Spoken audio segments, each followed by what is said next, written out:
She was the one that did all the disciplining around the house and shit. My mom would fuck us up, bitch. Very, very strict house I came from. And I remember when I first went to, my first like contact with a white family freaked me out and shit. I went to Fresh Air Fund. Ever go to that? Where they take a kid like from the city and send him to the country and fuck his mind up and shit. And I went there and I found out some white kids can curse around the house. That fucked me up. When I was little, I couldn't believe that shit, because I couldn't even say dag around my house. My father said, it sounds too much like damn. I get in trouble for saying shit the wrong way around my house. And I was in the house with Tom Kildare's mother said, Tommy, you're a little lady. He said, come on, Mom, shit, I'm moving as fast as I can, shit. Come on. And I was standing there like this. And if I tried to pull some shit like that in my house, Ed, you're a little late. Hey, come on, Pop, shit, what is this? Come on, there. My pops just go.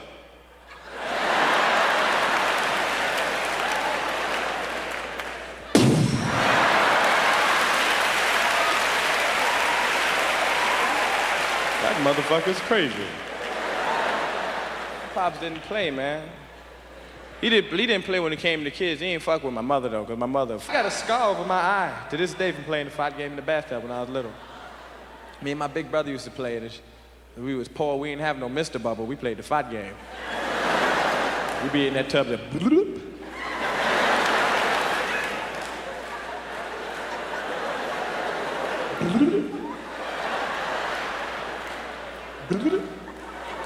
You can smell it. You can smell it. Ever hold your G.I. Joe over it, guys? We're going din din din din din din din din din din din din din, and G.I. Joe is swimming underwater. Dun dun dun dun dun dun dun.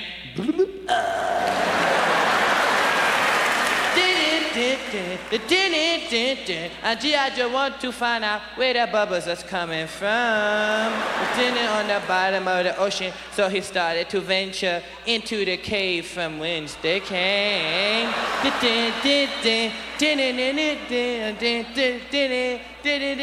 And G.I. Joe got stuck, in the water. And my big brother was sitting in the other end of the tub and shit, and made it shit in the tub. He wanted to add some excitement to the game and shit, because I was going, G.I. Joe then. He said, and then a big brown shark came.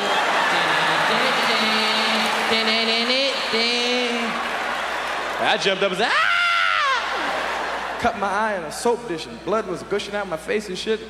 Screaming, my mother ran in the bathroom.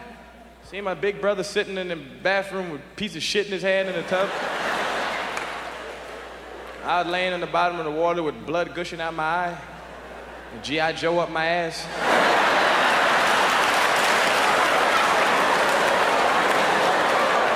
What the fuck's going on in here?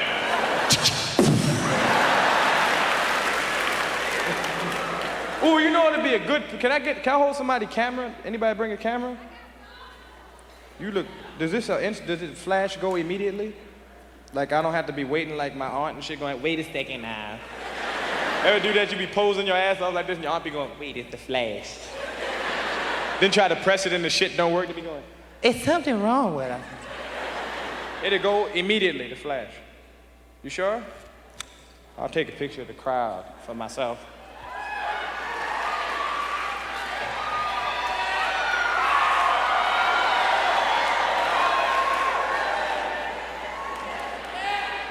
Can all y'all come over here on this side? No? I'll take two of them. This ain't no Instamatic, motherfucker. I got to wait for the flash and shit.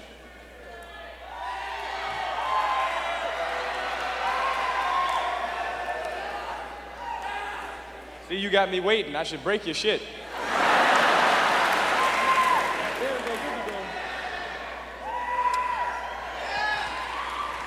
There's a brother sitting in the back going, all this money, he taking motherfucking pictures.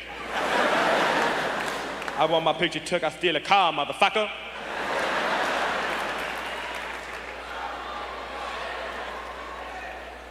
Hey man, I said one fucking picture. You're using up all my fucking film, man. Come on, shit! Who the fuck do you think you are, man?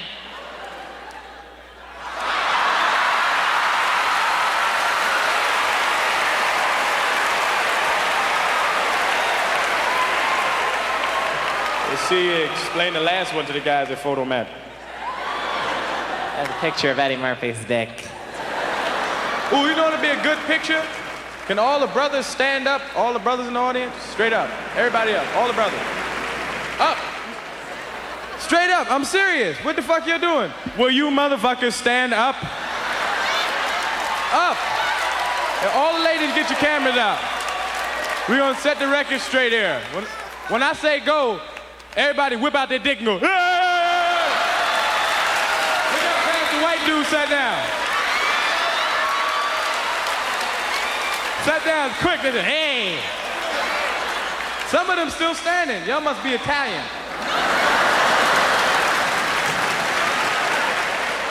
They know about the motherfucking, we got some shit on us. We got all this shit. We the sheboinking people. We got some dicks hanging down. Dicks down to this motherfucker. Y'all don't believe it. White people don't believe it. What's funny about it is white people are the ones that made up the rumor. It's like they said, you know, black people have tremendous dicks. But I don't believe it. And we the dick, you know, remains of the first dick was found in Africa? A big ass piece of bone dick on the floor. What is this shit? It's an old dried up dick. That means the first dick belonged to a black man. Dicks. We got the shit, boy. We got nice asses too. We got our shit all hooked. See my ass? I see a white dude to be up in his suit like this. How are ya? What's happening? Hey, man. All right, man. All right, man. Right on, man. I got a friend, Doug. There go Doug, my friend. Doug's ass is way up here on his back. Ain't it, Doug? Doug be getting shit stains on his collar and shit. And be in restaurants, be reaching for his wallet, say, let me get my wallet. Because we got our shit hooked. We got all this shit is hooked up for black people. Chinese people fucked all around because they got little dicks and little asses. They do, and it fucked up the way they walk. They be walking all light because they ain't got no shit pulling them down. Now, brother's dick is too big, so it fucked up his balance. He be doing all this shit.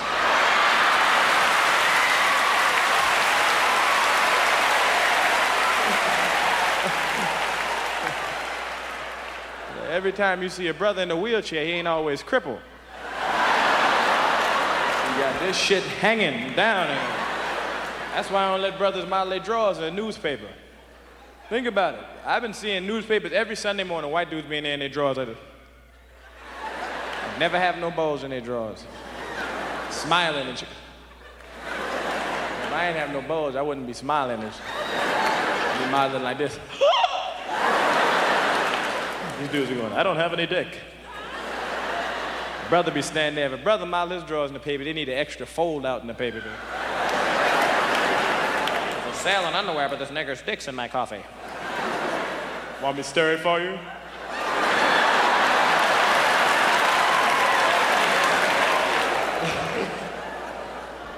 That's some true shit.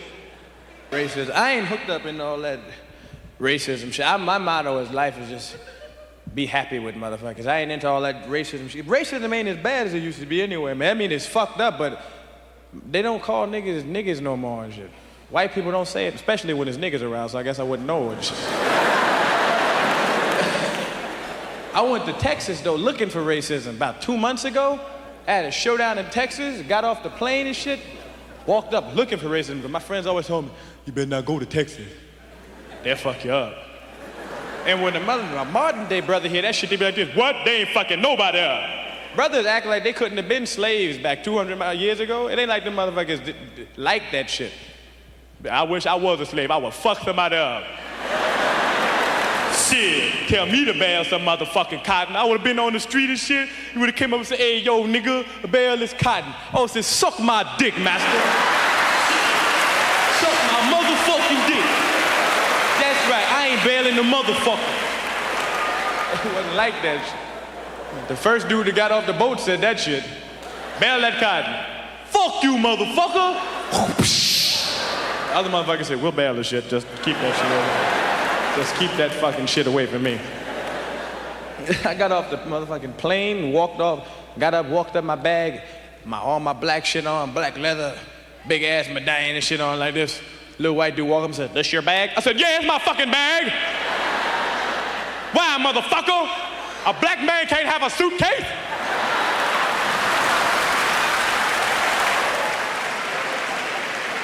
This dude was like, what the fuck's wrong with this guy? It wasn't that bad at all and shit. I'm winded. I'm out of breath. I'm sweating and shit.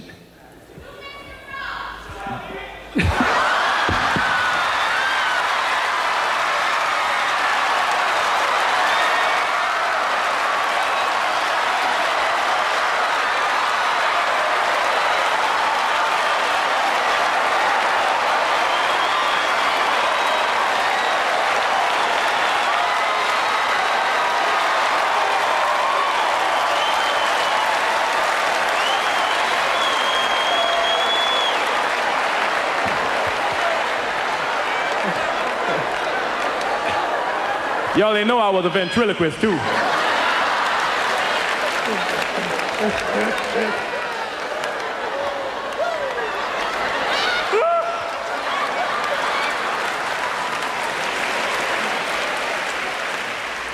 Shit ain't as bad as it used to be. All that rage. You know who get it real bad now? Chinese people. They the only ones that be getting fucked over bad.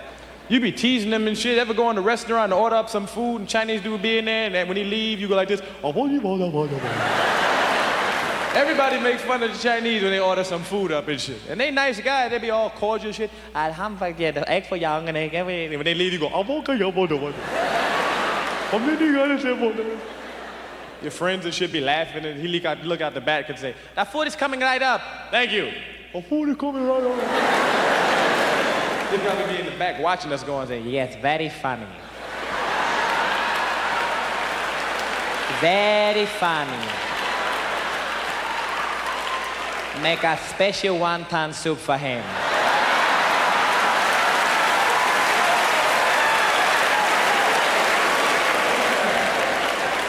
I wonder if they have like a McDonald's in China. The Chinese people be walking and saying, Give me a Big Mac and a strawberry shake, a large order fry, and a cherry pie. and do say, Big Mac, strawberry shake, large order fries, cherry pie, coming right up. And when they leave, Chinese do go, Big Mac and a large order of fries and a cherry pie.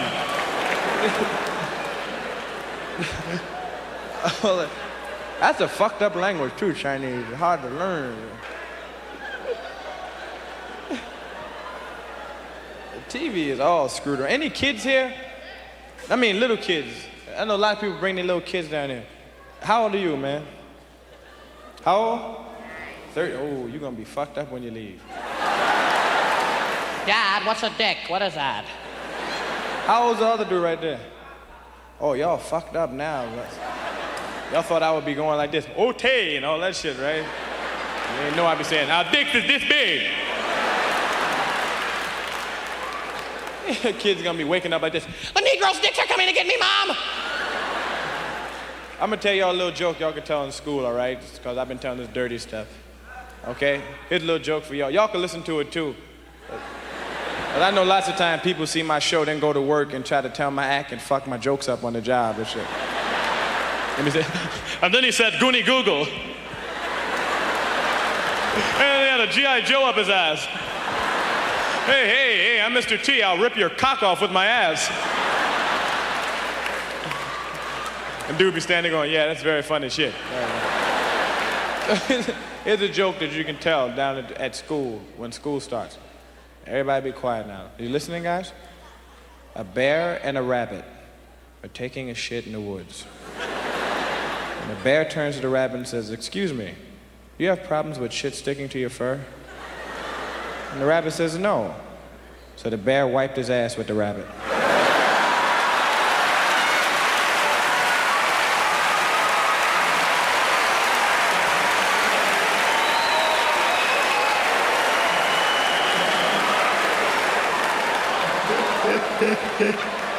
I like that joke.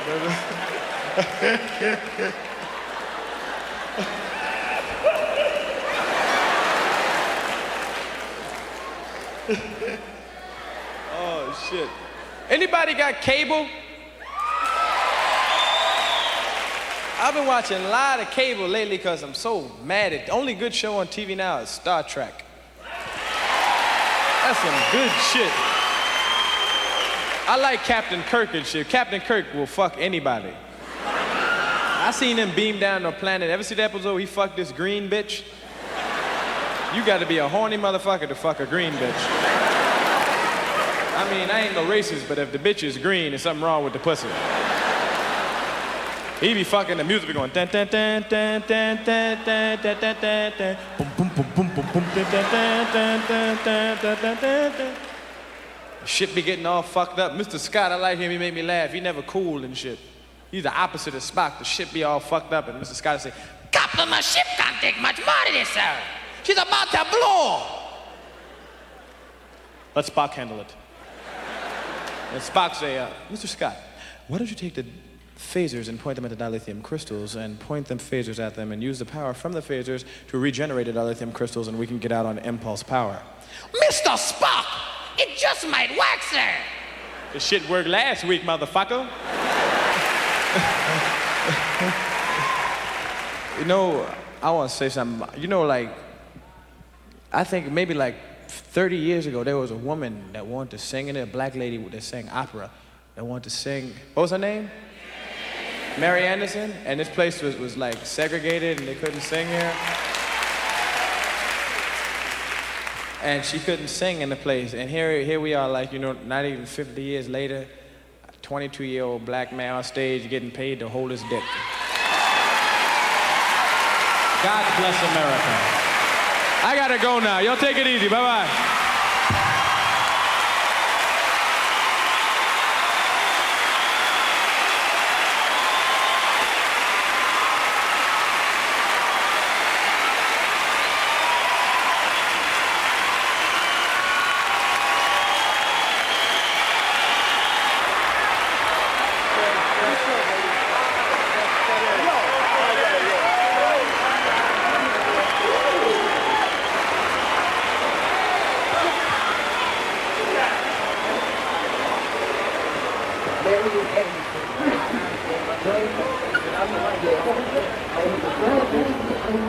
You all right? Go ahead.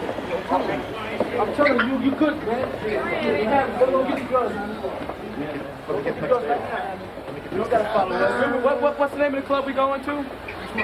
Ask Derek. Just tell him to Yo, get the Jack, you go get a few Caesars is where we're going. Jack, go get a few too, Jack.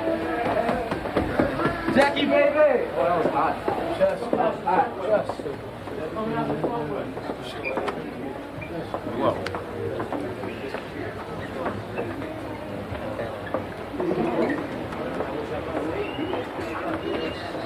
Everything is arranged. Yes. That was it. Well, that was it, baby.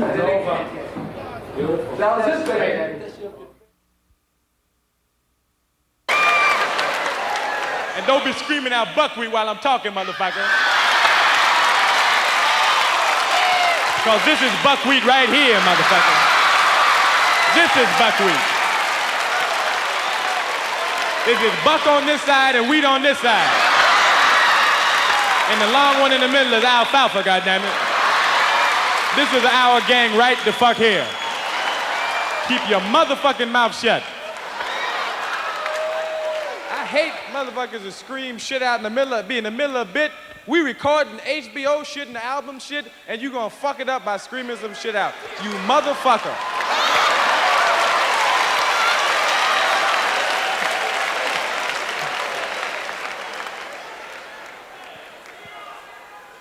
Oh, y'all wanna fuck with me? But I'll walk off and leave you motherfuckers sitting there going, buckwheat. We was just playing. People just be going like this. I'm sweating and shit.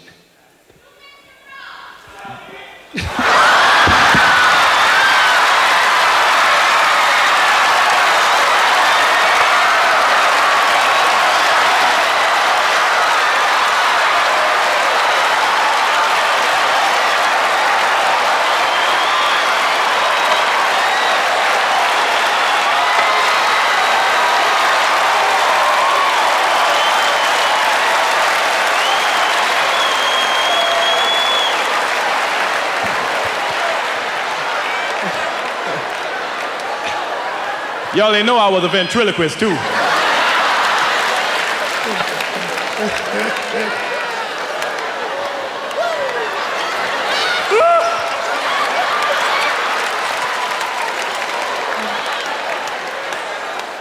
know it was a brother too. You can tell when brothers begin. Shut up, bitch! We just curse different and shit. The white dude said, come on, bitch, be quiet, shit. Come on, I'm watching a fucking show, all right? Jesus, can you be quiet for a fucking minute? Come on! Hey man, that's my lady. Fuck you, man! Fuck you! That's just different. We real solid on our curses. Brother just say, fuck you. Fuck you, man!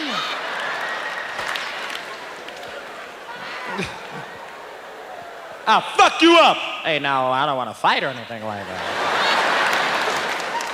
Just the line you use on when you're skinny white dudes, you could use that and say, I'll fuck you up. They go, hey, now watch it. Now, Italians don't play that shit though, boy. Italians are crazy white people. They think they can beat black people. They hold their dicks more than black people. I'm afraid of them. Italian dude, you say like, I'll fuck you up. Italian dude, get the fuck out of here, man. Get the fuck wrong? It's right here. Right here, all right? All right, it's right here, you fucking Moulin son of a bitch. It's right the fuck here. Get the fuck out of here. Then you have to really fuck them up. You're like, hey, motherfucker, who you think I am? Sid. Anybody have a fight recently? I can't fight, man. I'll run the motherfucker over, though, quick. I couldn't fight when I was little, man. I was one of those dudes who used to get followed home by the whole school. You know how when you be fighting, the whole school be like this, kick his ass, fuck him up, hit him, fuck him up, all the way home and shit. And you be walking, getting punched in the back of your head like this, I'm not gonna fight you. Stop!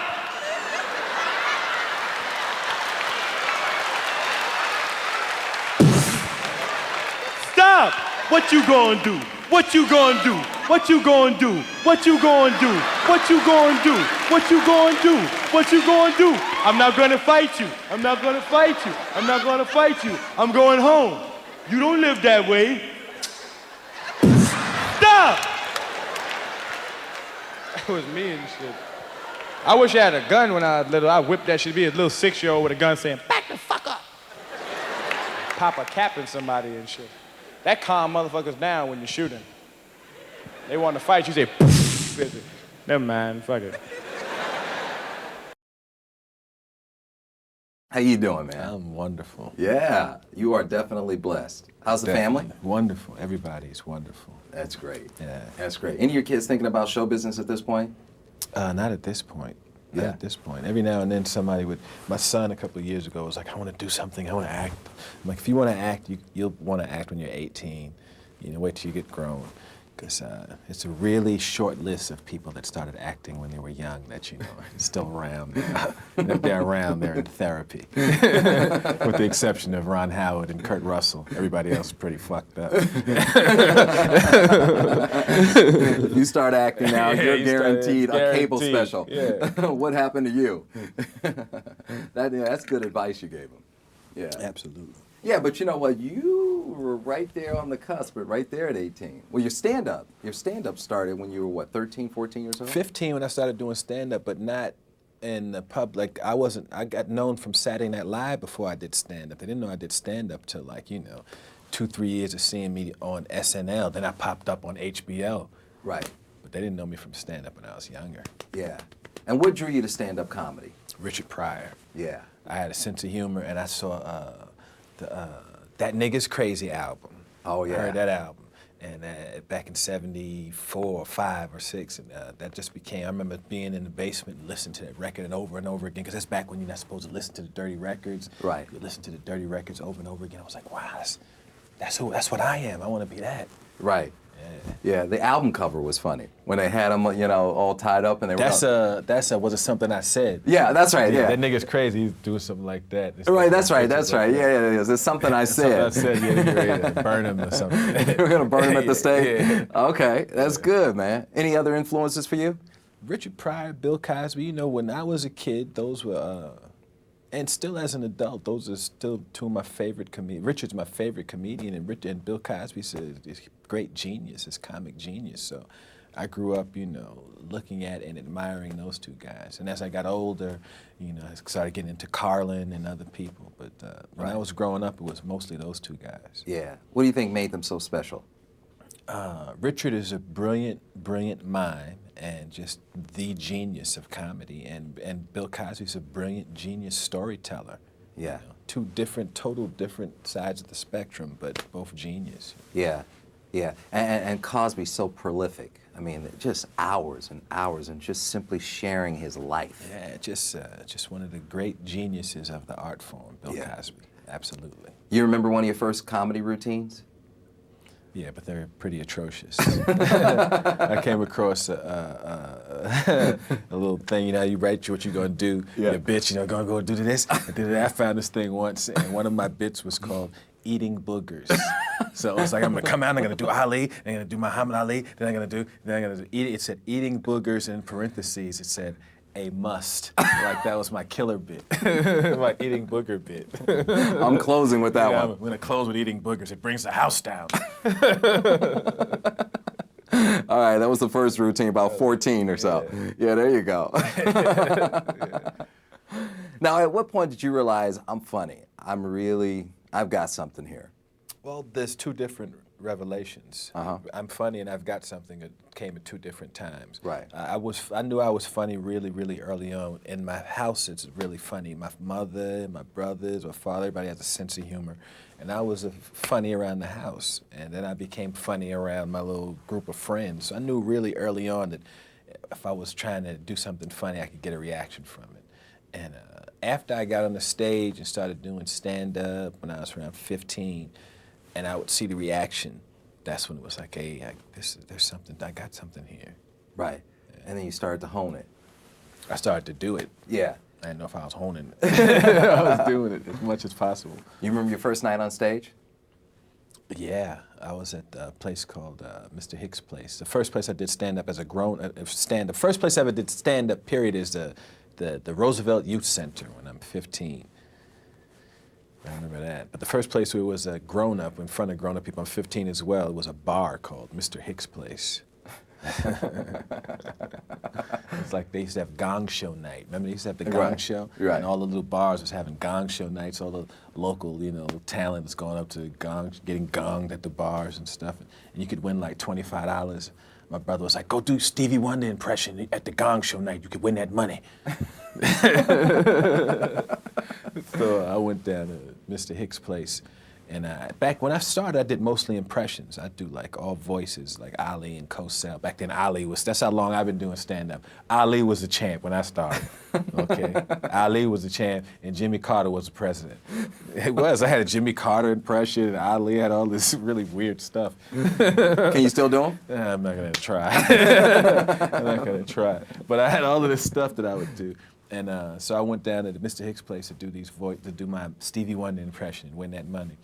And that's how I started doing it regularly. I lost, incidentally. Oh, okay. I was going to ask you. You didn't get the 25 bucks? Then some dude came up. They had a live band there, and the guy won. If you got the time, he got the beer. Miller beer. Remember the Miller? Yeah. If you got the time, right. We got the beer. Right. Beer. Okay, this fucker gets on stage, right? And we're in Mr. Hicks' Place, and he's singing, if you got the time, we got the, he's got a great voice, Miller. He doesn't say, he says, so if you got the time, Mr. Hicks has got the beer. And when he said Mr. Hicks and replaced Miller time with Mr. Hicks' name, right. The fucking roof caved in. It was like, Mr. Hicks, yeah. There's no way you could follow that. And I lost. You lost. I lost to that guy. Yeah. And he didn't say Mr. Hicks has got the beer. He said, Mr. Hicks have got the beer. He said, so if you got the time, Mr. Hicks have got the beer. Roof caves in. He gets the $25.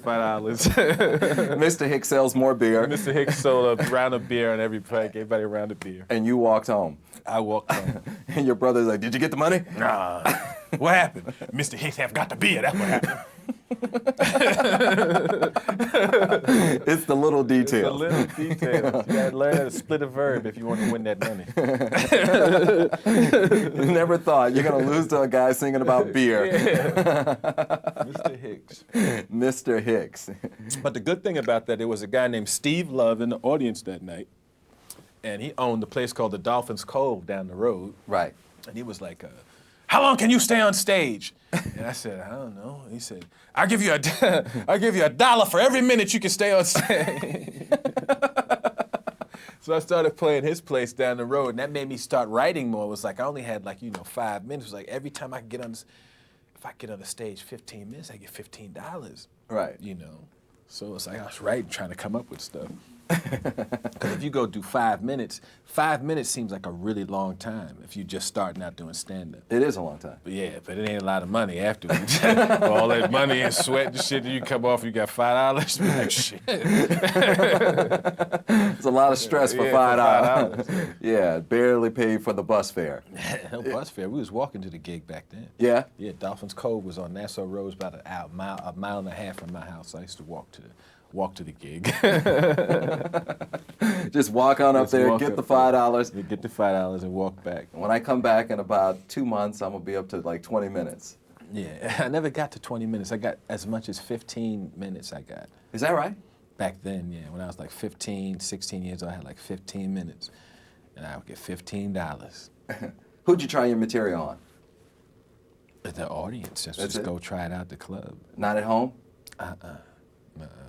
So you went straight to the stage? Yeah, well, the mirror, from the mirror to the stage. Right. Acting-wise, who were some of your influences? I never had any acting influences. Only actor I ever tried to copy off of ever is, and you would never, now I'll tell you what it is, and now that I tell you, you'll be able to see it. The only actor I've ever tried to copy off of was Bruce Lee. And that's because when I did the first movie I did where I was supposed to be mad, and I was supposed to do action, I had no reference. In 48 hours, it's like, okay, you're coming down this room and you're mad, or you're coming down this alley. It's a scene in 48 hours where I'm coming down the alley and it's all this neon and I'm supposed to be, intense, and I had no reference. So I do my Bruce Lee impression, and I still do it to this day. When I'm mad on screen, if I pull a gun out, it may not look like Bruce Lee because I look nothing like him, but on the inside, it's all my face and stuff, all the shit I'm doing with my eyes. When I get mad, it's all my Bruce Lee impression. All right, see, that's something no one knew. It's a total, it's a great person to steal from because no one has ever watched a movie and said, he's doing Bruce Lee. He's doing Bruce Lee. Because he's a karate guy, and I'm like, not his karate, what he did with his eyes, how he could communicate with his eyes, and what he did with his face. Right. That's what I was trying to steal. Yeah, you're a big fan of martial arts. Big fan. Yeah, and boxing fan. Well, I'm the bigger fan of boxing. My dad boxed professionally, and I grew up around it, and whenever there's a fight, I'm in front of the TV screen. I watch two bums fight, though, at 4 in the morning, some cable channels, be two bums like this, and I'll watch it. I'll be kicking his ass, ain't he? I'll watch any fight. Your favorite fight of all time? Now, the all-time great fight of all time is Ali Frazier 1. Okay. Because it has, for me, it's not just two guys getting in there fighting. It's all this other stuff that comes into play, just the science of boxing and the styles meeting up. But Muhammad Ali brought theater to it, so it's all this theater, it's all this, it's a show. His presence and the whole, there's nothing like that sporting event. Right. That one, it just sticks out. Yeah. Let's talk about Delirious. Yeah. Give me your thoughts about Delirious, in terms of when you did it. And I remember when you first did, what year was it, 83? 83 or 82, 83, way back. Yeah. So Delirious. 82. Early 80s. Yeah, it's early 80s. Yeah. So talk about Delirious. Well, when I did Delirious, the only reference I had for that type of show was Richard's in concert, where he had done that, all that stuff about in the woods and having a heart attack, all this brilliant stuff. That was my only reference. And back then, HBO was new. HBO specials and all that stuff was new. Like when Delirious came out, it was this big controversial thing because of language and subject matter and all. If you look at it now, look at it compared to the stuff that they're doing now, it's like, but when it came out, it was like, oh, the language.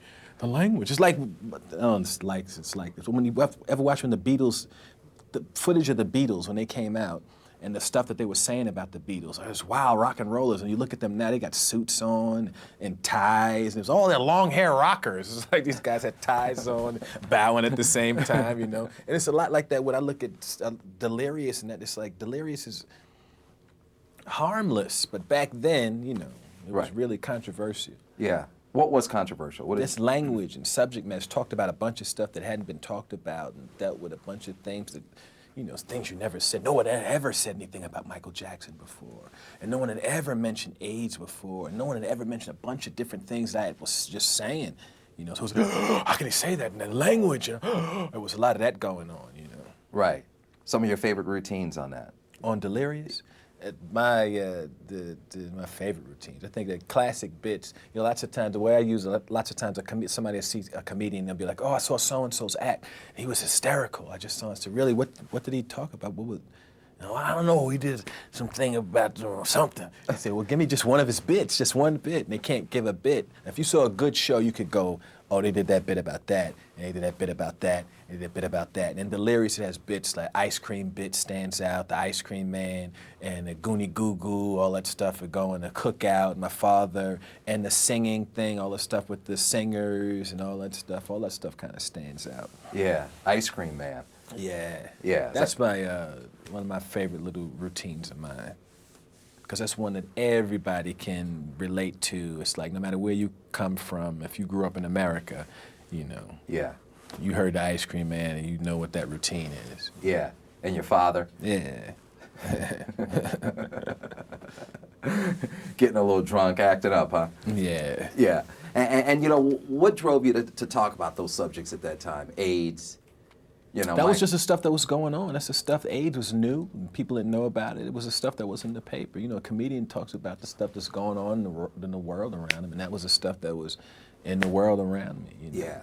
And you took a lot of pressure for that. You know, Oh, absolutely, yeah. Yeah, but it was part of it. It was a different time.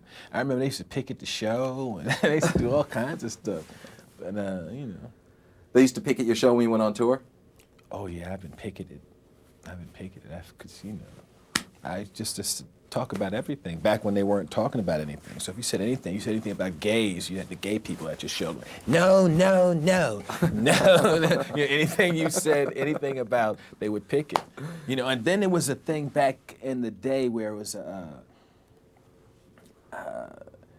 was almost like if there was any type of controversy with anything, somebody would always pop up and be the spokesperson for it and be on the news talking about, "No, we feel this is wrong," and it would just take it and go for anything. I remember I did a movie once where I did Harlem Nights, and because we shot Harlem Nights in L.A., the people of Harlem was going, "It is wrong, it is wrong." It was them picketing me, you know. It's like, where's the movie? He should shoot it here. He should shoot it here. But you don't shoot movies in Harlem. You shoot them in Hollywood. No. Now you're like, 20 years old, and people are on the news, you know, protesting you and about your routines. And what are you thinking at this point? I'm thinking, I'm hot. I've got some heat, huh? They're tripping. I never paid any of that stuff any mind. It's always a small group of people or an individual or somebody that was, you know, I always felt like somebody wanted to be on TV or something anyway, so they would take in a shot. And it was part of it for what I was doing. It just came with it. Right. So I never, you know, felt any way about it. It was like, okay, this is what they're talking about now. Cool. Right. You know, it's so funny. Everybody remembers that special, knows this special, and everybody always talks about it's their favorite special. Do you get that from people walking up to you and talking to you about it? Yeah, you know, and I always say, oh, if someone tells me it's their favorite, I'd always go, did you ever see Richards in concert? Right. Because for me, that's the best.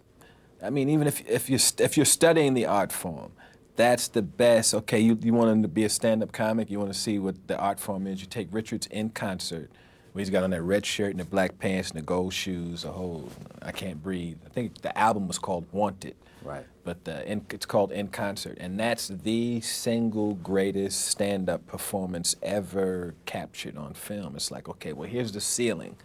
This is the best that it's ever been done.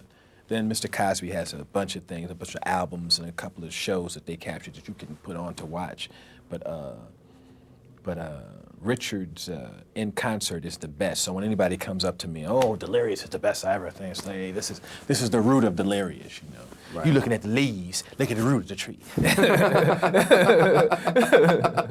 All right, Kunta Kinte. Hold him up. Yeah, exactly. Now, what was up with the red leather outfit? You know, the red leather outfit happened as an accident. Whatever I was supposed to wear that night got messed up, and I went to the mall just to get something, and the suit, the pants don't even go with the jacket. It's like this 2 different color reds. That's how much of a fuck I didn't care back then. I'm gonna go do my HBO special. I said, give me Crimson and Fire Engine. Ain't nobody gonna know. And put it on. Went out there, one is Crimson and one is Fire Engine. Do you know for 2 decades people have been talking about that red leather outfit, and that was nothing but an one accident? was Crimson and one was Fire Engine. It was a last minute thing that happened. And you shot it where, in D.C.? We shot it at the Constitution Hall, yeah, in D.C.? Washington, yeah. Yeah. So you went to the mall and said, I need an outfit. I just went to the mall and was shopping. I was like, this red leather jacket and these pants. And someone said, those pants are Crimson and the jacket is Fire Engine. I said, hey, man, get out of here. Ain't nobody gonna see that shit. And the rest is history. Oh, and the gloves and what was up with the gloves was an afterthought. You know what I used to do was even worse than the gloves. I would put a ring on the outside of the gloves. What was up with that? I don't know. The scary thing is that they captured it on film. See, that's the paradox of getting started really young. Is that, you know, it's like, you know, it's like going through your old photo album and you see a yearbook, you know. It's like that. I have a lot of stuff that the yearbook photo stuff, all that shit is documented. You know, my crazy outfits and shit, all documented. Red leather outfit. Red leather outfit, leather gloves with a ring on the outside. Put a ring on the outside and a belt. You know, oh yeah, get in the mirror. Oh yeah, they ready now. Yeah, wait till they see this. All of it just a fluke, and everybody's now. That's but hot. it worked. It worked though Yeah. for the time. Yeah. Yeah, everybody was like, "That's hot." Did you see Eddie? And everybody's walking around with red leather pants. Yeah, for a minute they was all in leather. Yeah. Silly. Yeah, and don't you think it was a little hot performing up there for about an hour and a half in red leather outfit? But that's part of it though. You know, you're getting the sweat on. You're sweating. You're telling jokes. And the sweat is dripping. It's cool. It's cool. Back then, I used to have the chicks, girls used to be coming to the show and stuff. The comics didn't have girls at the show. Girls was at the show screaming and shit. I got a leather suit on. Yeah, tell them jokes, Eddie. Like I was singing. Ooh, that's funny, Eddie. Where's the party after the show? He was funny as a motherfucker.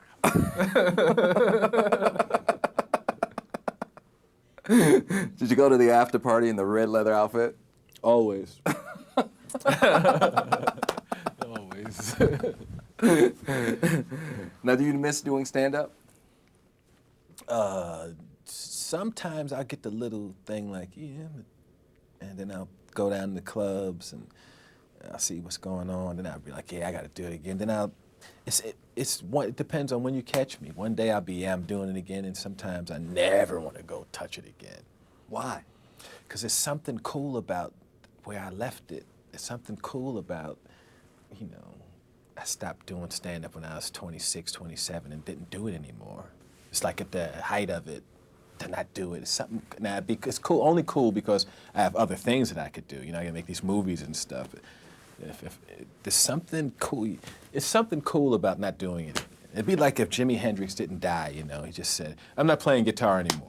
And you'd be like, what? He said, yeah, I'm gonna go over here and dance. And you're like, hey, play the guitar. I said, no, I'm dancing. It's like, play your fucking guitar. Nope. It's kind of like that. It's like, do stand-up, motherfucker. That's what you are. Nope.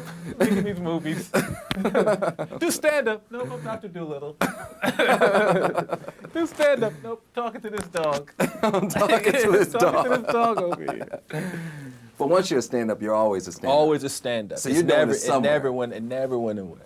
Right. It never went away. So you're doing it for the kids, for the family, Doing it, for the yeah, friends. Yeah, and it's just who you are. I just never.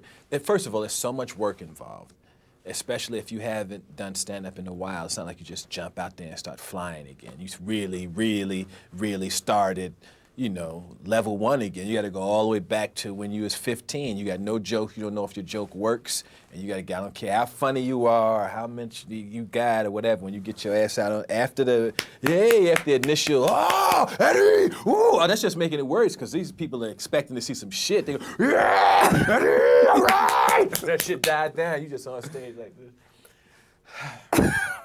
So, where you from? You have no act, So all of that, just getting past that, and then getting a routine and just getting, trying to work all your life's experiences from the last 15, 20 years into something that makes sense. And it's just a whole lot of work that would have to go into. It's like a year and a half, 2 years of got to be in the clubs for a year before I could go on tour or do something to get my shit right. I had to be in the clubs 3-4 times a week, working my shit. And it's just so much work. It's like, Right.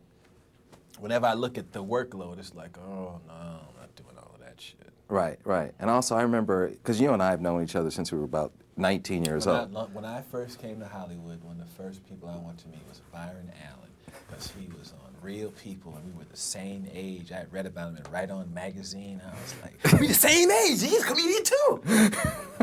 You and the girl from that played in what was the TV show Fame? Oh, Irene Cara. No, not her. The TV show. Oh. It was a TV show, and then there was the other one that was what was her name? Ugh.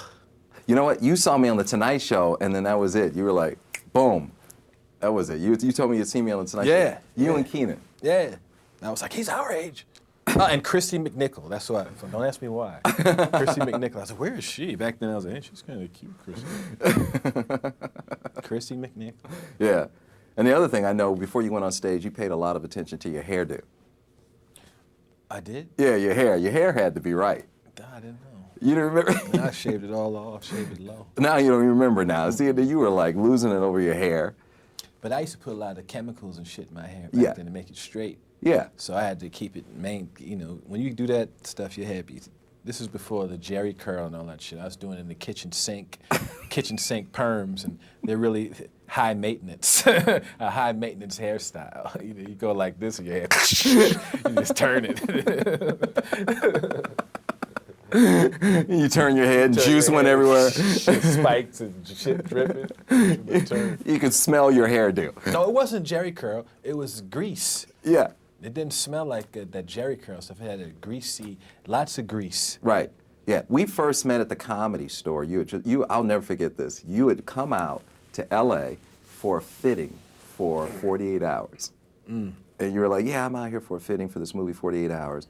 And he said, I had to do a fitting for these Armani suits. Have you heard of this guy Armani? Have you heard of this guy Armani? Exactly. Yeah, we were like 19 years old. You probably was like, no, Armani. I don't know who it is, right? And then I'll never forget this. You said, you said, the thing I love about the movie business, you said, I'm gonna keep this suit. I did keep that suit. I know you did. You told me that. You said, I am keeping this suit. I keep the suits for I'll keep something for most of the films. Yeah. If the suit's clothes fit, I take it. In fact, for years, that's how it was. My clothes was from the movies. Right. I had to stop doing it though. So, right. Because some of that shit ain't fly. It's just. And you said, and the other thing you said Byron movies are great. You say they give you a per diem. He goes, now some of these other guys, they snort it. He goes, you said, I don't do drugs, I'm keeping the cash. Yeah. Those times have changed. No, now I'm shooting up my per diem just like the rest of them. Just shooting them up. And then you were excited because you had just picked up a Datsun 280ZX. Oh, Jesus. Yeah. Right? Yeah. Is that right? And Yeah. you had put in a super speaker. You were trying to describe the sound system, but basically you said, I'm thumping all the way down the street. Yeah, I always have too many speakers in my car. Right. When I was young. Yeah. And that's why I'm deaf now. All right, so we this is it. Delirious is it. We can't get you back on stage to crank out another hour, huh? I can't say that I'm not going back. I told my mother that I might do it. And if I say I might to my mother, there's a possibility. She said, Ma, you know, I think I might do it. Yeah. There has to be something. There has to be a reason I can't just pop up out there doing stand-up again. Something has to be going on, or something, you know, has to happen. The right moment hasn't presented itself. Right now, it's a weirdness, and the whole scene is weird now. Yeah, but stand-ups. But there's 20 years you haven't talked about with us. You know, there's 20 years. I know. Yeah, having kids. I mean, So much, having kids, being married, all that stuff is a bunch of stuff, you know, just ups and downs in your career and your personal life. There's so many different areas to touch on. It's just, you know, looking at this big stack of experiences and going, now how do I get all of that into an hour and a half? And I know if I do it, it's going to be something special. It's just so much shit. yeah, and it's hard. That's like going in back. It's like being in the army. That was like being on the front line. If you're doing stand-up, then you go to where you're a general, and they go, "Hey, go back on the front line again." It's like, what? It's like, man, I can sit in the office and do these movies. Go to the front line. I don't think so. Yeah. And Mr. T, did you ever hear from Mr. T about your routine on him? Never. Was he mad? No, I don't know. I assume. I pity the fool. What about Michael Jackson? I know Michael Jackson. I pity the fool. No, Michael Jackson was never upset. We became friends. We were friends. We were always cool with each other. Yeah. He never got upset. Yeah. His brother Jermaine once got mad, though. Did he really? Years ago. He said, I don't like them jokes you do about my brother. And I was like, are you kidding? He said, no, I'm serious. I was like, nigga, you better be joking. And that was the end of it. That was 20-something years ago. He was half joking, and I never was, how can I put it? My stuff about Michael was like, now you hear some stuff, they'll be talking about Michael and it'd be like really mean, just mean, crazy. I talked about how, you know, his voice, you know, and how he's not the most masculine singer and all that. Even Michael thought it was funny. Right. Michael told me that he watched that with his mom and he thought it was funny. Right. But you were out there. Ralph Cramden. Oh yeah, there was a rumor. In the club for years that Gleason wrote me a note because I used to do this routine about Norton. That Ralph wanted Norton to fuck him or something, you know. And there was a rumor in the clubs that Gleason heard the bit and he wrote me a note that said, "Murphy, stop, Gleason." I wish it was real. All right, your worst night on stage. My worst night on stage. My worst night on stage ever was at a little club called Gerald's back in the 70s. It was a little jazz club. And I was maybe 16, 17 years old. And I was supposed to do 2 sets. And I went up to Gerald was sitting up at the bar, bald guy with his mustache, you know. And I was supposed to get $50. I said, hey, yeah, I'm the comedian. I'm Eddie Murphy. I'm from Long Island. He said, okay, brother, here's what you're going to do when the band goes off. The first set, you're going to go up and you're going to do, you know, then they're going to take a break, and you come back, and you do the second set. I said, all right, cool. So I'm sitting there, and the band's playing. All right, we're going to take a little break now. We're going to bring up a comedian from Roosevelt, Long Island. Come on, give it up, Mr. Eddie Murphy. Hey, I go up, and the worst set ever. Like, the biggest laugh I got was, you know, somebody in the back said, That's a huge laugh. It's horrible. You know how when you're bombing, you start trying to go faster and get your last bit? I was like, okay, I got to do eating boogers bit now. So I did eating boogers. I go back to eating boogers didn't work. You know, people was doing nothing was working, and you start, when you're bombing on stage, I don't know if you've had this. Do you get real hot back here? Oh, yeah. You get it gets real hot in your neck and ear area. So my neck and ears are hot, and the audience is going, and you see, instead of getting laughs, I'm seeing people going like this. you know, you hear somebody in the back say, Mr. DJ, like put the music on. So I do my set, or what it's supposed to be my set, and I leave, right? And now the club is maybe a little bigger than this place. And it's not like you have a dressing room. You have to bomb, then you have to go sit in the audience. So you sit in the audience after you bomb, you're like sitting there, and people are like mulling around. Like a guy comes up, okay, that's the comedian. We're gonna take a little break. We be back in fit. I go sit down, and people are like, there that motherfucker over there. He ain't shit. Yeah, I'm 16. I'm traumatized in the club, you know. Then the band plays, and I'm still sitting there. All right, we're gonna take a little break again. We're gonna bring back that comedian. You hear people, oh no, hell no. Then I had to go up, and I did, because I was bombing, I did everything from my whole half hour. I did it all in the first 15 minutes. I had to go up and try to like make up stuff now. So I go up and I'm improvising stuff, worse than the first set. After the show, I go to the bar, and Gerald is sitting there, his legs is crossed, and I say, excuse me, I supposed to get $50? And he looked over his shoulder, he said, you better get the fuck out my face.